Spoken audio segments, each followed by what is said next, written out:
evening, everyone. I will call this Committee of Adjustment meeting to order. Just before we get started, for those that are watching and the applicants this evening, I'm just going to go through the meeting's protocols for tonight. We have multiple applications, but 3 properties on the agenda this evening that we'll be hearing. The first order of business, I will ask committee members if they have any conflicts of interest with any of the applications this evening, followed by any requests for deferrals or withdrawals. Because this is virtual, we will do that kind of as we enter into each application for that process. The committee secretary will read out each application on the agenda and provide a brief description and staff recommendation. The applicant or the agent for the applicant will then be brought into the meeting and asked to introduce themselves, provide any additional information that they wish to outline with regards to the application to the committee. Members of the committee will then have the opportunity to ask the applicant any questions that they might have. Following that, we will open it up to any members that have requested, or members of the public who have requested to speak to the application this evening. I don't believe anyone has pre-registered, so I don't think there's anyone at this point in time that will be speaking to these applications. But we'll just double check that as we get to that stage. And then following that, the applicant will then have an opportunity to add any final comments that they have. And then we'll go to a decision in the form of a motion. A motion will be discussed and voted upon. If the vote is tied, the motion will be defeated and a new motion will be made until we have a decision. Notices of the decision will only be provided to those persons who have left their names with the Secretary Treasurer and the Planning Division. To get added to that list, if someone's watching at home, you can contact Chris Rome at chris.rome, R-O-O-M-E, at portcolborne.ca, or you can call and leave a voice message at 905-835-2900, extension 205, immediately following the meeting or first thing in the morning. It should also be noted that in order to be advised of any possible local planning appeal tribunal hearings, you must request to be sent a copy of this committee's decision. So with that, I will ask if there's any conflicts of interest with any of the applications this evening. Not seeing any. I will also comment that the second application in this evening is a continuation of a previous, or our last month's meeting. With that, Donna, since you weren't here, you are welcome to stay and participate. However, you won't be able to vote since we've already started that hearing. So with that being said, I will turn it over to the Secretary Treasurer for the first application, please. Thank you, Mr. Chair. Our first application tonight is application number A12-21-PC. In the matter of the Planning Act RSO 1990 CP13 and Section 2.8.1A2 of the City of Port Colborne Zoning Bylaw 6575-3018 as amended. And in the matter of the property legally known as Concession 5 Lot 8 on Plan 59R 2868 in the City of Port Colborne, Regional Municipality of Niagara, and located in the Agricultural Residential Zone, municipally known as 4336 Brookfield Road. And in the matter of an application by the agent Sergio Galvez on behalf of the owner Tony Milyanek for relief from the provisions of Zoning Bylaw 6575-3018 as amended under Section 45 of the Planning Act RSO 1990 CP13, so as to permit the construction of an accessory structure on 4336 Brookfield Road, notwithstanding the following. 1, that a maximum height of 7.8 meters be provided, whereas a maximum height of 6 meters is permitted for accessory structures. Notice was circulated to the public and the required agencies on August 25th, 2021, and as of today, the following has been received. From the Niagara region, regional staff have no objection to the minor variance application from a provincial or regional perspective, provided the accessory building will not contain any plumbing or living spaces and subject to any local concerns. And from the NPCA has no objections to the proposed variance. However, the applicant will be required to receive an NPCA work permit, which the applicant initially applied for in November, but has been on hold pending Planning Act approval.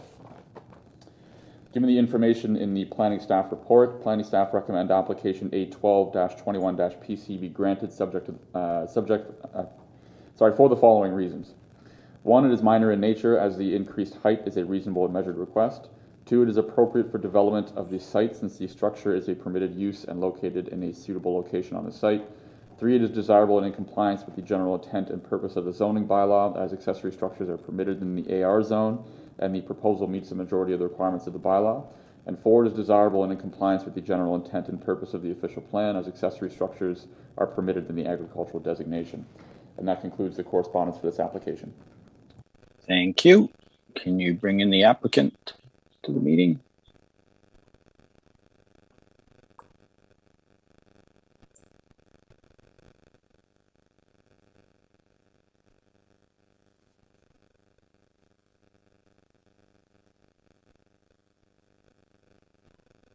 Good evening. Your microphone's still on mute, but I can see you. Hello. Very good. Do you wish to withdraw or defer your application this evening? No, we still wish to move forward with the application. Very good. Is there anything further you'd like to add at this time? Nope, I was just here and ready for to respond to any questions if there were any. Perfect. Thank you. Is there any members of the committee that have any questions for the applicant this evening? No, there are no delegates for any of the applications tonight. Okay. There's no committee members that have any questions? Not seeing any. With that, does anyone have a recommendation for this particular? Angie? Yes, thank you. I would, hang on, my video has just gone off there. We're back, sorry. Matter of application A1221-PC, legally known as Concession 5, Lot 9 on Plan 59R 2868, municipally known as 4336 Brookfield Road, that a minor variance application be granted subject to the conditions outlined in the planning report dated September 3rd, 2021 for the following reasons. 1, minor in nature. 2, appropriate for the development of the site. 3, desirable and in compliance with the general intent and purpose of the zoning bylaw. 4, desirable and in compliance with the general intent and purpose of the official plan. Thank you. Can I get a seconder to that? Eric? Any questions or comments? Not seeing any. So with that, all those in favor? Opposed? That'll be carried. Thank you. There is a 20-day waiting period, but following that, you should be good to go. Thank you very much, everyone. Thank you. The next application is the one that's a continuation from our last meeting. So with that, I don't think we need to go through the whole readout of the application, but maybe Mr. Secretary, you can add anything that's changed since the last meeting. I notice would have been recirculated with the changes that were discussed at the last meeting. So maybe you could just kind of take it from there.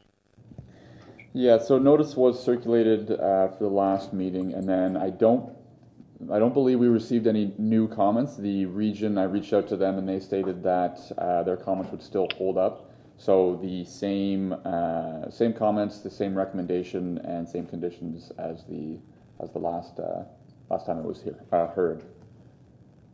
Okay, and if we can bring in the applicant or the agent for the applicant.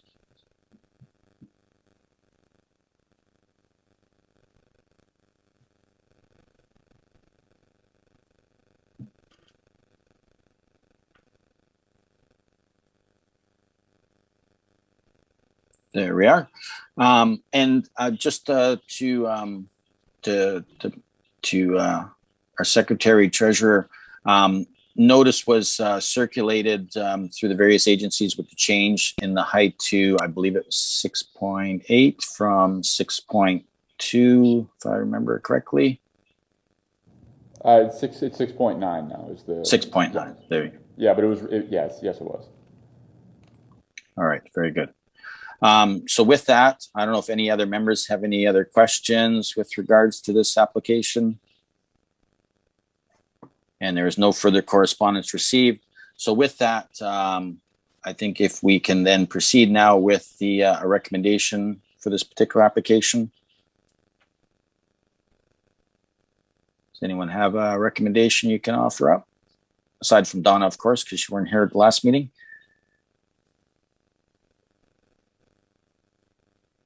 Eric? I'll do it. I just need to find it in my email here.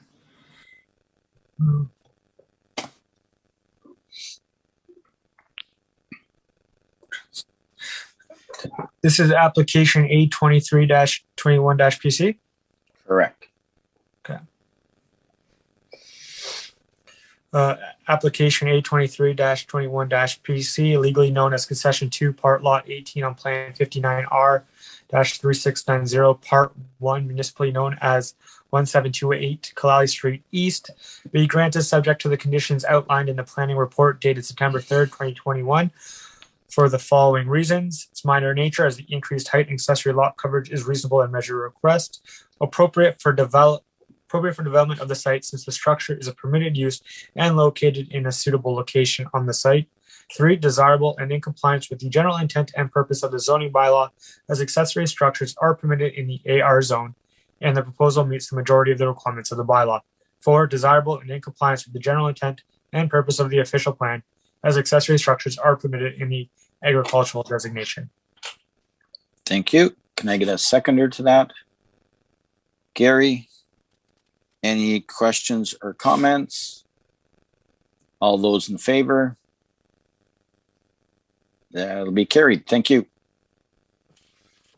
There is a 20-day waiting period for that, but after that, you are good to go. Thank you. Thank you. Thank you. And with that, the final, I want to say application, although there's 5 with this particular property, but the final property in question, Mr. Secretary.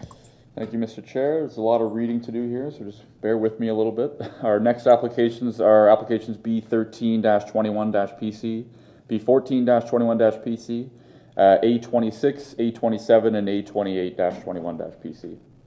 In the matter of the Planning Act RSO 1990 CP13, Section 1, and in the matter of the lands legally known as Part Lot 28 and 29 on Plan 843 in the City of Port Colborne Regional Municipality of Niagara, located in the 3rd Density Residential Zone, municipally known as 292 Fair Street. And in the matter of an application by the agent Daniel Covello on behalf of the owner Curtis Joseph Archambault for a severance under Section 53(1) of the Planning Act RSO 1990 Chapter P13, so as to permit the conveyance of Part 1, having a lot frontage of 9.144 meters and a lot area of 510.72 meters squared for future residential use. Part 2 will retain a lot frontage of 12.20 meters with a lot area of 759.48 meters squared for residential use. And in the matter of an application by the agent Daniel Covello on behalf of the owner Curtis Joseph Archambault for a severance under Section 53(1) of the Planning Act RSO 1990 CP13, so as to permit the conveyance of Part 3 having a lot frontage of 10.3 meters and a lot area of 582.85 meters squared for future residential use. Part 2 will retain a lot frontage of 12.20 meters with a lot area of 759.48 meters squared for continued residential use. And in the matter of an application by the agent on behalf of the owner for relief of the provisions of zoning bylaws 6575-3018 as amended under Section 45 of the Planning Act RSO 1990 CP13 for proposed lot creation for future residential use on Part 1, notwithstanding the following. 1, that a minimum lot frontage of 9.144 meters be provided, whereas a minimum lot frontage of 12 meters is required in the R3 zone. And in the matter of an application for a proposed lot creation for continued residential use on Part 2, notwithstanding the following. 1, that a minimum front yard setback of 2.79 meters be provided, whereas a minimum front yard setback of 6.5 meters is required in the R3 zone. 2, that a minimum parking space width of 2.44 meters be provided, whereas a minimum width of 3 meters is required for a standard parking space obstructed on one side. And 3, that a minimum driveway width of 2.44 meters be provided, whereas a minimum driveway width of 2.6 meters is required for a driveway accessory to the detached dwelling. And in the matter of an application for a proposed lot creation for future residential use on Part 3, notwithstanding the following. One, that a minimum lot frontage of 10.3 meters be provided, whereas a minimum lot frontage of 12 meters is required in the R3 zone.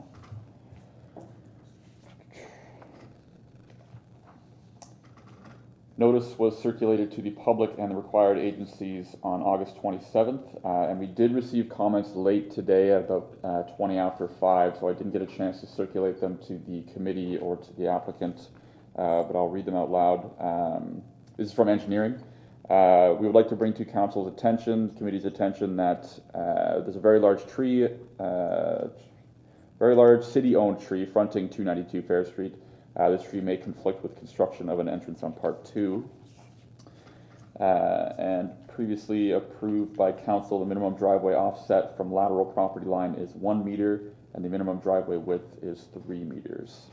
Those are the engineering comments there, and those were all the comments that were received for these applications. So given the information in the planning staff reports, planning staff recommend that application B13-21-PC be granted, subject to the following conditions. One, that the applicant provides the Secretary Treasurer with the deeds in triplicate for conveyance of the subject parcel, or a registerable legal description for the subject parcel, together with a paper copy and electronic copy of the deposited reference plan, if applicable, for use in the issuance of the certificate of consent. Two, that a final certification fee of $212 payable to the City of Port Colborne be submitted to the Secretary Treasurer. And three, that the minor variance applications A26-21-PC be granted for the following reasons. One, the application conforms to the provincial policy statement, the policies of the regional official plan, City of Port Colborne official plan, and will also comply with the provisions of zoning bylaw 6575/3018 as amended. And two, this decision is rendered having regard to the provisions of subsection 5124 of the Planning Act, RSO 1990 CP13. And planning staff recommend application B1421-PC be granted, subject to the following conditions. One, that the applicant provides the Secretary Treasurer with the deeds in triplicate for conveyance of the subject parcel, or a registerable legal description of the subject parcel, together with a paper copy and electronic copy of the deposited reference plan, if applicable, for use in the issuance of the certificate of consent. Two, that a final certification fee of $212 payable to the City of Port Colborne be submitted to the Secretary Treasurer. Three, that a minor variance applications A28-21-PC be granted for the following reasons. One, the application conforms to the provincial policy statement and the policies of the regional official plan, City of Port Colborne official plan, and will also comply with the provisions of zoning bylaw 6575/3018 as amended. And two, this decision is rendered having regard to the provisions of subsection 5124 of the Planning Act, RSO 1990 CP13. Planning staff recommend that application A26-21-PC be granted, subject to the following conditions. That consent application B13-21-PC be granted for the following reasons. One, it is minor in nature, as the reduced lot frontage is a reasonable and measured request. Two, it is appropriate for development of the site, as the lot will be large enough to accommodate a proposed dwelling in the future. Three, it is desirable and in compliance with the general intent and purpose of the zoning bylaw, as there is no proposed changes in use for Part 1, and the proposed lot meets the majority of the requirements of the bylaw. Four, it is desirable and in compliance with the general intent and purpose of the official plan, as residential uses are permitted in the secondary plan designation. Planning staff recommend application A27-21-PC be granted for the following reasons. One, it is minor in nature, as the reduced front yard setback, parking space width, and driveway width are reasonable and measured requests. It is appropriate for development of the site, as the dwelling is existing and located in a suitable location on the site. Three, it is desirable and in compliance with the general intent and purpose of the zoning bylaw, as detached dwellings are permitted in the R3 zone, and the proposal meets the majority of the requirements of the bylaw. Four, it is desirable and in compliance with the general intent and purpose of the official plan, as detached dwellings and accessory structures are permitted in the secondary plan designation. And planning staff recommend that application A28-21-PC be granted, subject to the following conditions. One, that consent application B14-21-PC be granted. For the following reasons, it is minor in nature, as the reduced lot frontage is a reasonable and measured request. It is appropriate for development of the site, as the lot will be large enough to accommodate a proposed dwelling in the future. It is desirable and in compliance with the general intent and purpose of the zoning bylaw, as there are no proposed changes in use for Part 3, and the proposal meets the majority of the requirements of the bylaw. It is desirable and in compliance with the general intent and purpose of the official plan, as residential uses are permitted in the secondary plan designation. And that concludes all of the correspondence for these applications. Thank you. If you can bring in the agent for the applicant.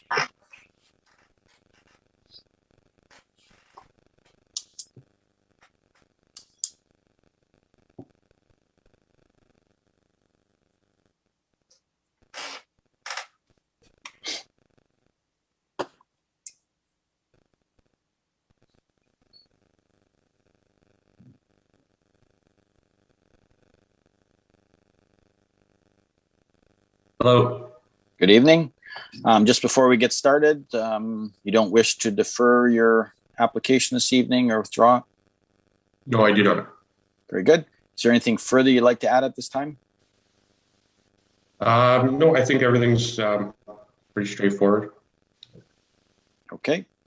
Do any committee members have any questions for the applicant this evening? Eric? Through you, Mr. Chair. I have two questions. One will be for the applicant. The other will be for our planner. But the one is in regards to part one, which is requiring a lot frontage of 9.144 meters and a lot area of 510.72 meters squared. I would like to hear your opinion as to how it is minor in nature, this request. Well, I know the R3 zone, a minimum frontage would be, I think, 18 meters. But as we look down the street, it seems that a lot of the properties on that street are about the same frontage as I'm proposing. So I thought it kind of fit the area. It is minor in terms of changing the frontage, I think, just because it suits the area. Okay. Just looking at Niagara Navigator and looking at the other parcels in the neighborhood, there are some, I will admit, that have a lot frontage at least that is similar or smaller in size. But for the majority of the parcels, they are bigger. So thank you for your comment. The second is to our planner. So there was comments regarding the tree from engineering. Was there any recommendation on how we should proceed with that tree? Through you, Mr. Chair, to Councillor or Member Beauregard. I'll never get used to that. The tree, that was more so just a comment of the applicant to be aware of. If there is requirements to divert the driveway in a different direction, that the tree may have to come down, and that cost will be borne by the developer. Okay. Typically, do we not have some sort of cost for every tree that goes down?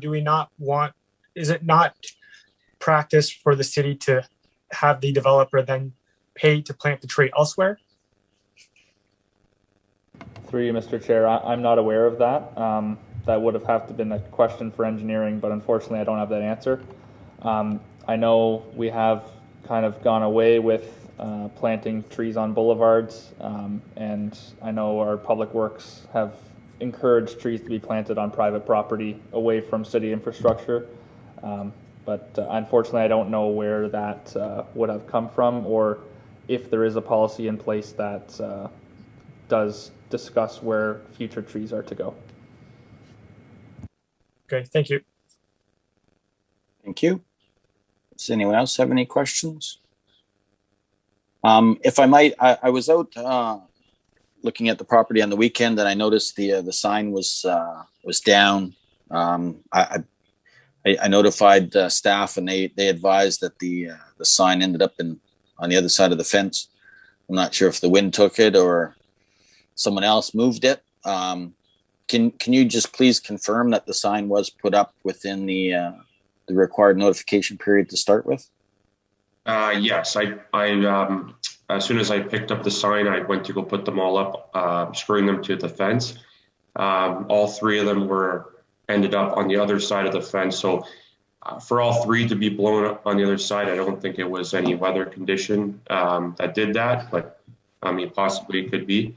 But as soon as Chris told me, I went out there and attached them back up. But I was there probably less than a week ago, and they were still there. So it must have happened over the weekend. Okay. The other thing that I noticed going through the application, that some of the information on the application was more based on your information, even though it requests the current property owner. To my understanding, you don't take possession until September 21st or 23rd, something like that. Is that correct? 22nd, yes. Yes. And I guess from my perspective, I'm just I know times are a little bit different with COVID and the requirements for signing documents, but it's just I just wanted to make sure that the current owner was aware of the situation of what's going on with some of the information that was provided, since it wasn't on the application. Do you know how long the current owner has owned this property? That I'm not sure. I don't want to say, but I'm sure they've owned it for at least 5 years, at least. The document the authorization form was signed through DocuSign, and it was witnessed. Okay. The other question I have is that are these variances and severance part of the condition of sale? I'm just wondering why it was so close. So it's not. Okay. No, I had the authorization form signed in June, and it just the way it happened, it ended up close to the date. But no, it has nothing to do with the sale of the property. Very good. So with that, I have no other questions. If there's no other members that have any questions, I'll just reconfirm with Chris that there's no public members that have requested to speak to the application. That's correct. We have no delegates tonight. Very good.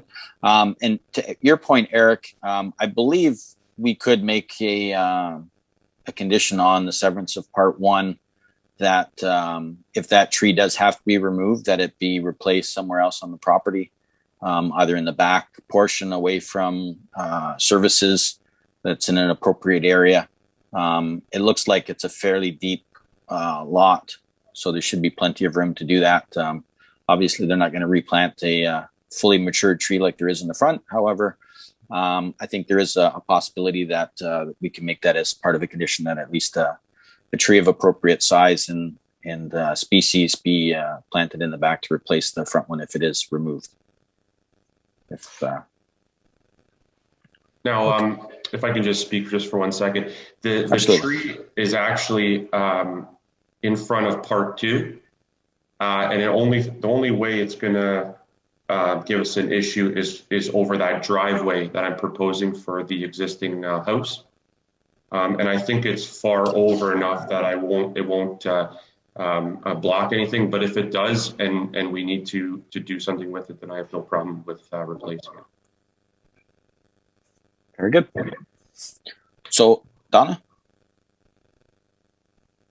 I just wanted to say to the developer, it looks like a great project. I was really pleased to see infills like that. I think it'll be nice to see that neighborhood gain some more space, more buildings. I was one that had gone by yesterday morning and I saw there were no signs. I went back again and I saw the signs were up. I did check it later on. You were very quick getting back up. But anyway, yeah, I think it's a great project and I'm happy to see it happening there. So yeah. Thank you and welcome to town. Much. Thank you. So if there's no one else, I'm not sure how we want to break this up. Maybe we can do the severances or consents together, and then maybe we can do the variances all together if that makes it easier. If someone wants to take a stab at that. I know it's a little bit of probably got to take a little bit of time. Eric, you want to give it a shot if you got it queued up? Yeah, I can go. You would like me to do both? Do the minor variances together and then do the consent separate? Yeah, if you want to do it that way. I just think if you do the consents together, it just makes it easier because they're similar where the variances are similar. But yeah, you can, whichever makes it easier for you. Okay.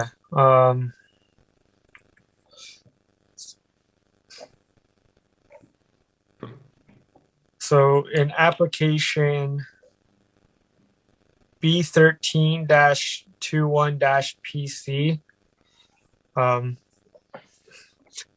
and application B14-21-PC, in the matter of the lands legally known as Part Lot 28 and Lot 29 on Plan 843, municipally known as 292 Ferris Street, the consent application B13-21-PC and B14-21-PC be granted, subject to the conditions outlined in the staff report dated September 3rd, 2021.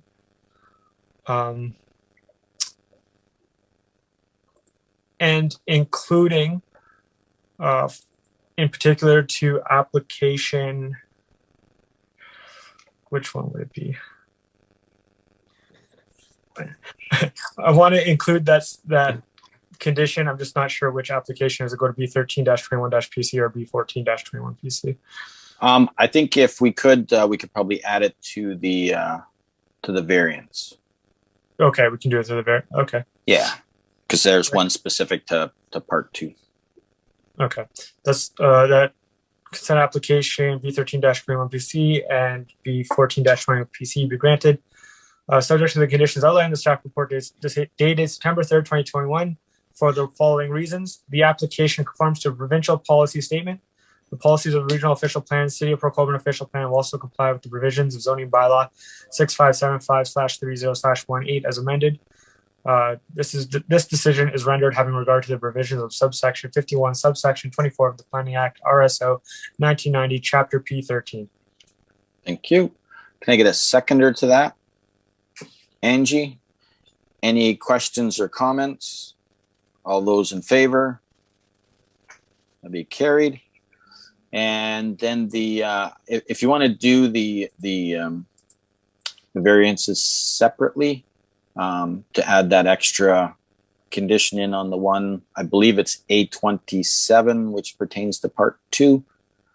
What I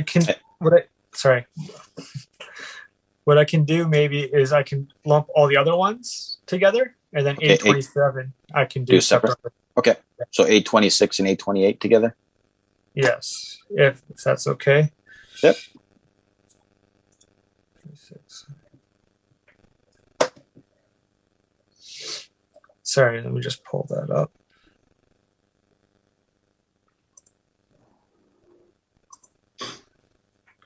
Application A26-21-PC and A28-21-PC, lands legally known as Part Lot 28 on Plan 843, municipally known as 292 Ferris Street, be granted subject to the conditions outlined in the staff report dated September 3rd, 2021, for the following reasons. 1, its minor nature as the reduced lot frontage is a reasonable and measured request. 2, appropriate for the development of the site as the lot will be large enough to accommodate the proposed dwelling. 3, desirable and in compliance with the general intent and purpose of the zoning bylaw, as there is no proposed changes in use for part 1 and probably part 3. And the proposed lots meet the majority of the requirements of the bylaw. Desirable and in compliance with the general intent and purpose of the official plan, as residential uses are permitted in the secondary plan designation. Thank you. And can I get a seconder to that? Gary? And just for a point of clarification, in the legal description, I believe the second application, A28, is part 29 as well as part 28. But other than that, they're virtually identical. So with that, any other questions or comments? All those in favor? That'll be carried. And the last one, A27, just before you go and read that one, I will the draft resolution that was given to us only has one of the variances on it. So you may have to go back to the original staff report. There was actually 3 for that property.